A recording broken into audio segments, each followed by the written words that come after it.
Good day to you, this is Rain, founder of Forex 100 Academy Private Limited. So today on the weekly market analysis on pound dollar, we are looking at market creating new high over here, then it break the first low, then it slide downward, so showing a very bearish movement. Likewise over here at this moment, it does created a new low as well, new low created.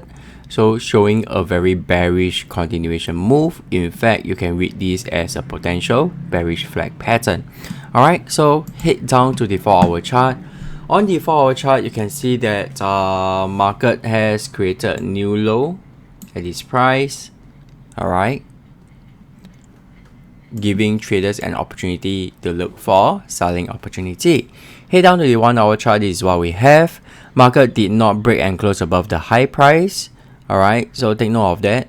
Okay, and over here there is a zone for traders for a selling opportunity.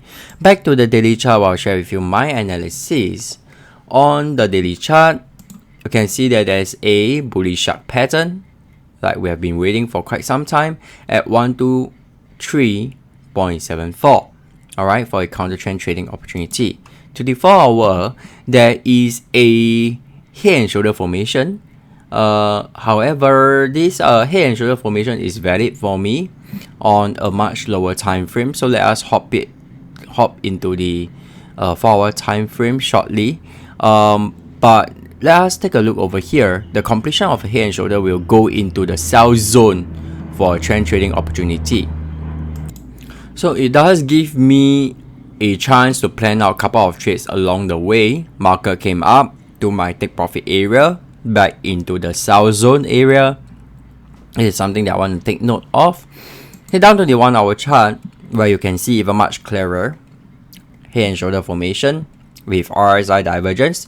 That's why yesterday, even I missed the movement for a bit, I have engaged the trade, but I only have a single target to hit all the way up to this take profit area.